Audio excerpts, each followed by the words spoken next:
I'm going to now ask Sandra, because I think she has a question she'd like to ask, and I want to make sure we get this in. I'll certainly come back to others later on, but I think there's a question you're kind of burning to ask, isn't there, Sandra? Well, yes, I have got a responsibility, I think, to run a continuing professional development programme in the Department of Planning and Architecture at UWE. And I'm very aware of the difficulty people have at the moment with funding CPD for their employees or for themselves. I think it would be quite interesting, actually, if the chair was to ask people whether they would have been able to attend this event if they'd had to pay for it. Not that I'm trying to put words into your mouth, but I think it is a big issue at the moment. How do you fund CPD?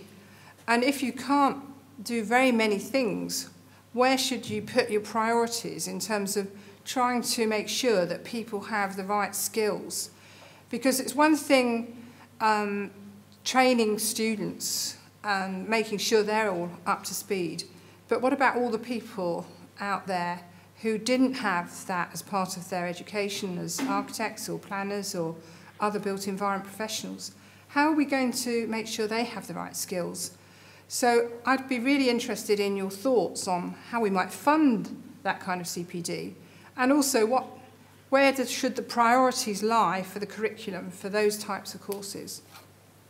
Big question. Anybody got any thoughts on CPD? It's a really difficult one. What if you have many thoughts? It's quite difficult to... how long do we have? Is it about 45 minutes? Good.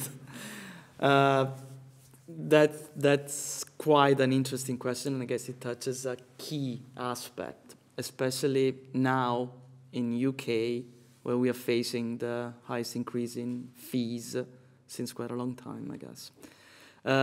Education is completely changing. The way in which education is delivered is changing, but also the need for education is changing.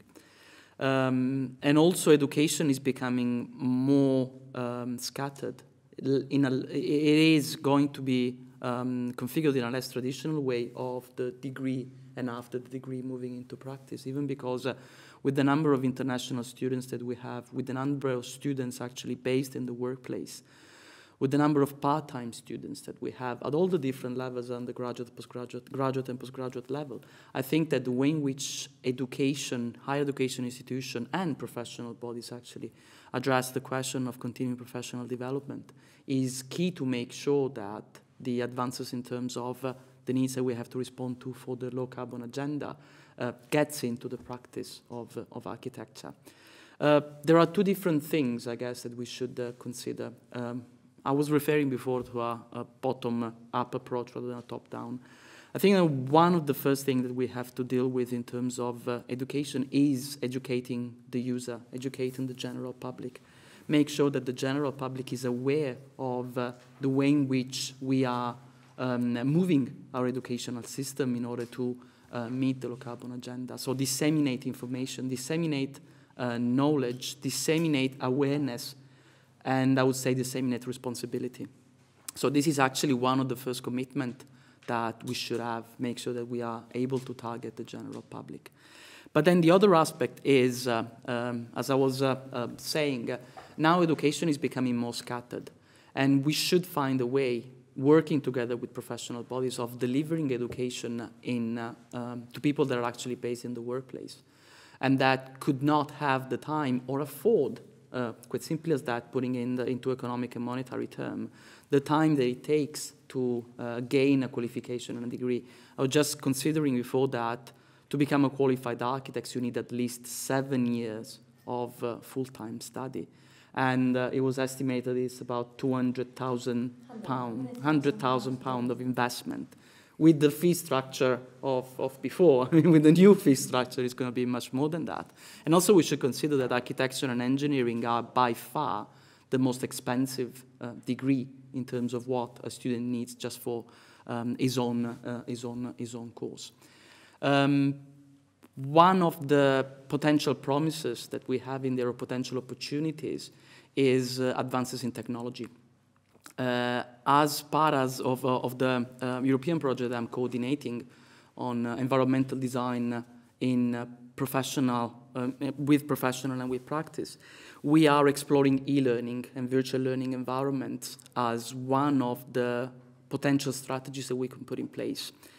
In the context of this project, and I'm actually drawing also from these resources because Bill and Elena have been part of the process, is actually leading towards proposing something to higher education institutions and professional bodies. We are developing an online portal where not only you can actually access freely, because this is a project sponsored by the European Commission, not only you can access information, information in terms of knowledge, information in terms of application of that knowledge, and information in terms of the tools that are necessary to transform those physical law into actual buildings. But also make sure that you have a discussion, a forum, that you can actually compare experience, and you can easily reach experts in one specific field. Then obviously it will, quite interesting, according to the level of development that we are at the project, it will be interesting to see how then professional bodies like the architects and engineer professional bodies, RIBA and CIBCE, will take that on board in order to make sure that we can find a way of divulgating and disseminating the information and the knowledge to make sure that it is not actually limited to the academic or professional environments, but can actually involve people in order to tackle the question with both a bottom-up and a top-down approach. And I stop here, otherwise I'll probably keep on going for hours. Could we ask, perhaps could we ask that our audience, there is much discussion about skills gaps, etc., in this area. And I wonder if any of you have any examples of where that kind of manifests itself. So, you're talking about their perception. Yes, of simple. Yes, they don't know, or not what they don't know, but what other people that they know don't know. Right. where is it clear where the gaps might be that need to be addressed? Well, what do people think about that? I don't know. One of the gaps, kind of talking to these Educate programs and between Bill and Sergio and us, one of the gaps, it was like teachers, like we, the ones we are teaching and educating students, we need to get better educated in low carbon and especially in sustainability.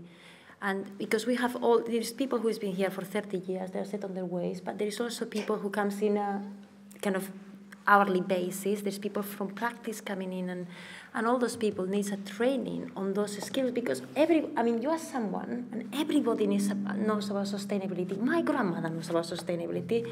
Everybody, but it's different to know about it than to be able to teach the skills that they are necessary. And I think there's a big gap there in terms of what's happening. So you're suggesting there's a CPD required for people who teach architecture, which I think is perfectly the case. And I think making people understand they need to know that. Yes, go at the back. Dan Stone from Bristol City Council. I think that one of the knowledge gaps will be sort of ensuring that BREEAM standards are actually applied on site, basically, because obviously councils are now starting to put on conditions saying, you've promised it will be BREEAM excellent. It will be. Quite how we're actually going to implement and sort of monitor those conditions, and what we'll do if we find that those conditions have been breached, we don't really know yet. And obviously, in terms of the expert knowledge that we have in-house, obviously, you'll be aware that, continuing sort of cuts in our funding, we're having sort of less and less expert advice that we as development control officers are actually able to refer to. So I think there will be a knowledge gap there down the road about how we as individual officers, master this very technical and complicated area, and how on earth we actually enforce on these commitments, basically. I think. Sorry, go. Well, I think BREEAM is sort of easy because you're basically relying on someone else, all that rigour we were talking about earlier. And you could just simply have a licence to occupy, and if you don't get BREEAM excellent, sorry, your building's not worth anything. And I always wondered what would happen if a planning authority said that, but I think we are sort of having that. It would be, I think you need a pre-assessment report and then a sort of post-occupation review. But then beyond that, you have hear these stories of, you know, biomass boilers being fitted and then not being used, and sort of, you know, how yes, you know perhaps, yeah. I mean, those are real problems, but they're probably not your problem. I think they're probably it's your business to raise those issues in terms of when you see those things happening, to modify policies and things. But I think there's the trouble with sustainability. There's a danger that you try and take on too much, and actually having tools where you can limit your responsibilities is quite useful. I had a comment actually about the discussion earlier about how we're going to ensure that, you know, this low carbon happens, and, you know, how's that going to happen? And I think, I mean, coming from a local authority background, you might not expect this answer, but maybe the market will do that anyway. You know, we've got sort of peak oil just down the road. You know, oil prices and fuel prices are going up day on day. I mean, already there's on the market, you can get solar cells fitted on your roof, and you get free energy, and the other person, you know, the suppliers get part of that, but you get part of it as well, and you don't have to put in any capital investment at all. As technology develops further, surely that's going to go further down into the sector. It'll be in everybody's interest. Going back to the house builder, it's related to the house builder question. Why aren't they doing it?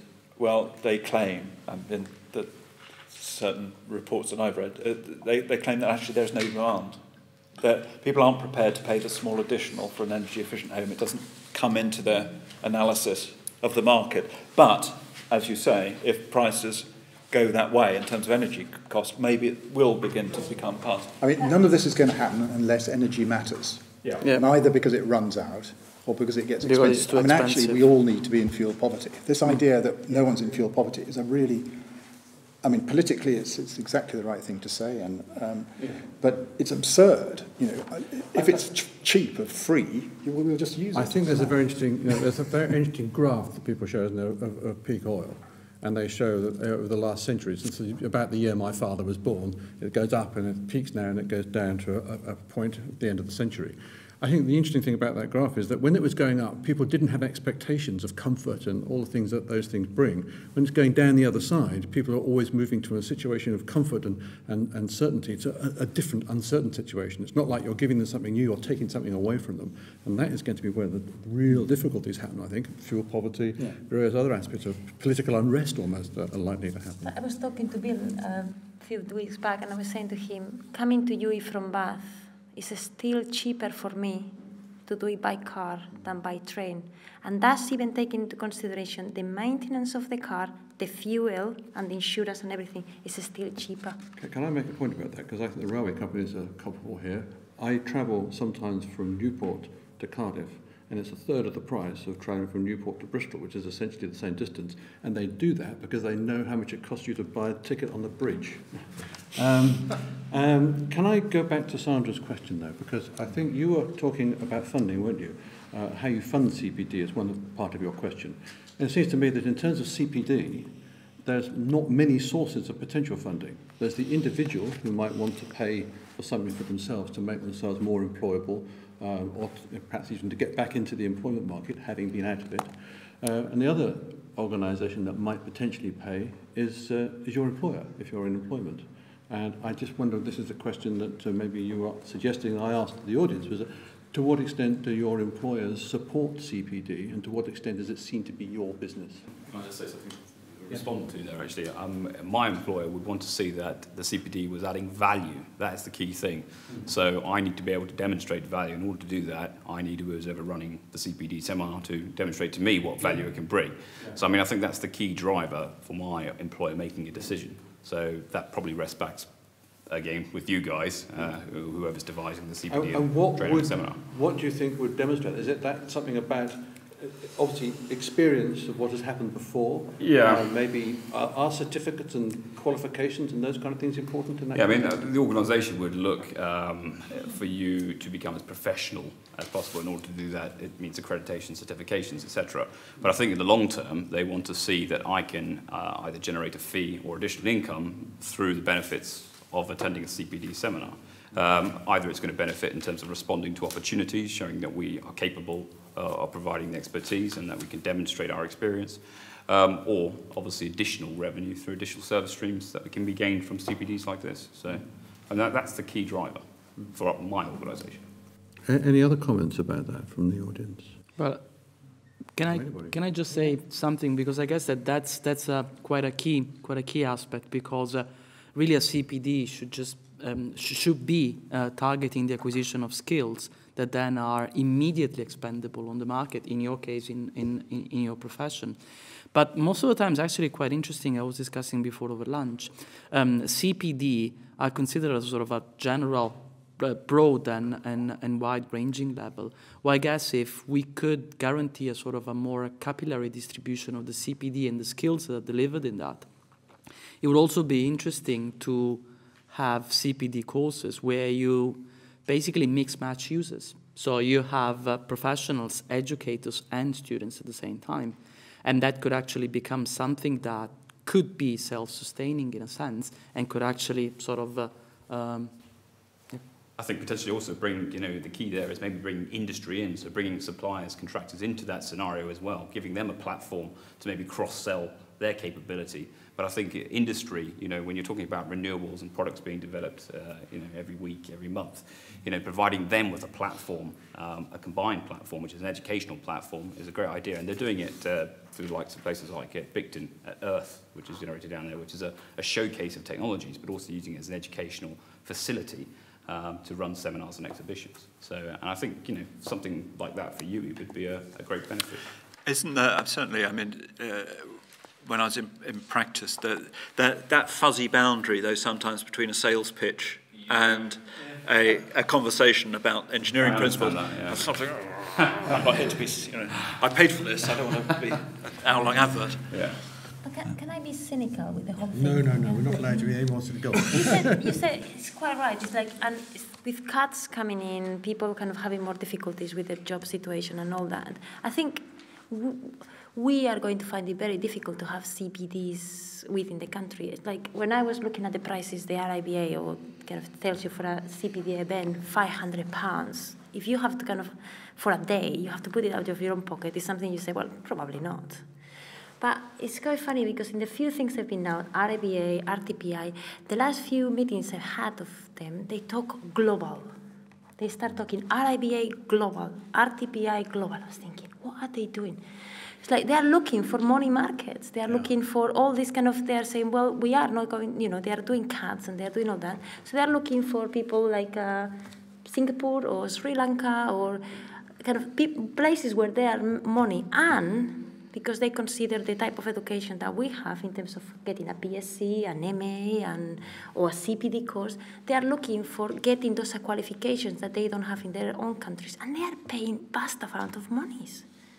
So I think kind of we might have to be global CPDs in the kind of thing. I don't particularly see our universities, our companies, local authorities paying vast amount of money for CPDs, only if, as you said, it will add value. Otherwise, they are going to say, well, actually, I prefer to pay more or top up their salaries or maintain the job for that person. Sorry, but I'm very cynical. It's very interesting. It's a question of where is education going. It goes back to the question that was raised earlier. And quite clearly, I think, ever closer links between universities and business is what's on the government's mind. As an engineer, my instinct is, yeah, sure. You learn engineering, you go and do it. And then the other part, the private person in me says, actually, education is a good in its own right, and it should not all be aimed at, I don't mind if people study history. It's part of the culture I'm embedded in, so that's... but I think this ever closer union is likely, one gets that filtering through all communications from government. So, well, that's probably what we've got to look forward to. Then how do we do that? And we don't have an answer to that yet, but I kind of wonder whether we should start thinking about horse trading, in that our budgets for external speakers are being cut, companies' budgets for CPD are being cut. Well, maybe a bit of horse trading. You do a bit of teaching for us, and we run a CPD course for your juniors. And so maybe that's less formal relationships. Closer, but less formal might be a way that we need to explore. I presume there is a role for a spot of technology. I'm not a great believer in everything being done by screen.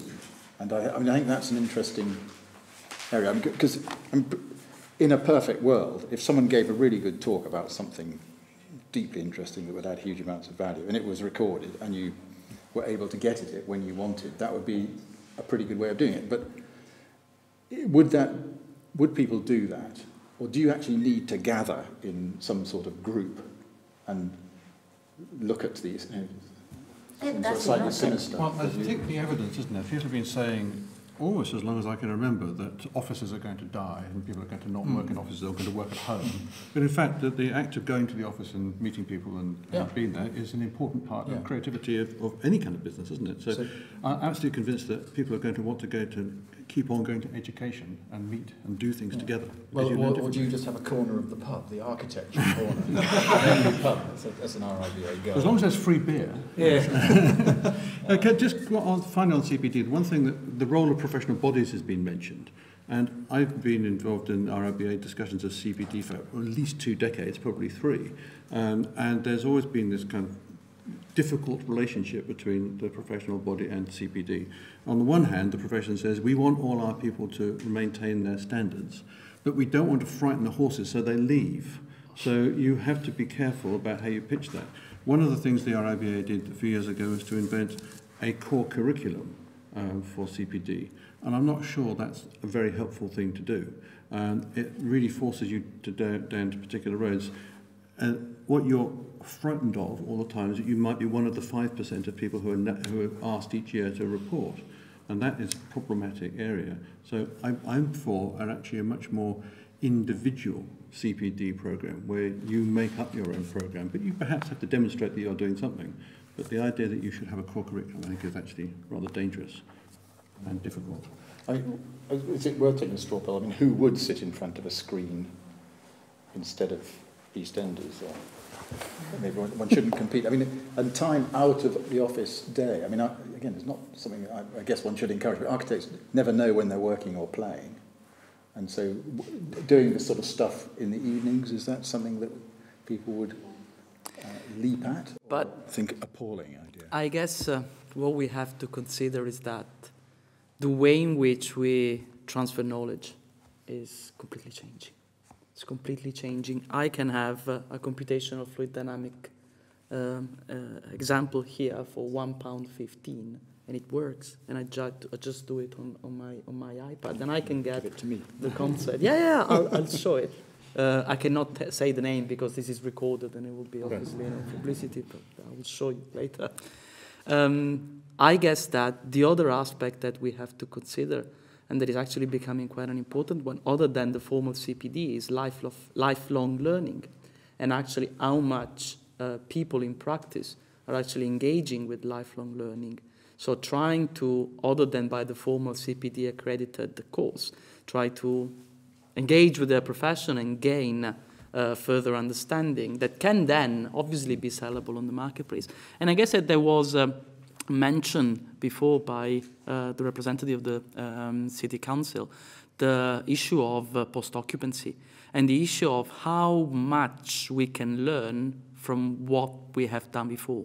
So how much can we learn from the feedback that we receive from the buildings that we've built, and how much that could probably sort of be of a much larger value than a formal 3-4 hour CPD course. When I was teaching in Australia, in Melbourne, I actually worked with the City Council of Melbourne on the Council House 2 building, the CH2 building, which was the first building in Australia to achieve the 5-star Green Star rating, talking again of rating scheme. One of the interesting things about the building is that we did the post-occupancy evaluation in order to understand whether the building had actually met the target that was set at the beginning of the design. But before that, we had to sign a confidentiality form saying I will not reveal that information unless obviously by the City Council. And I guess that is quite important. It would be quite important to know how much of the feedback that has been received by the user and the analysis of the results that the building actually has achieved and was achieving are actually being used to further reinforce and further improve the already excellent behavior of the building, and then obviously any other design that that local authority was engaging with. So I guess that this idea of lifelong learning and professional development is something that should be considered, other than within the forum of the formal CPD.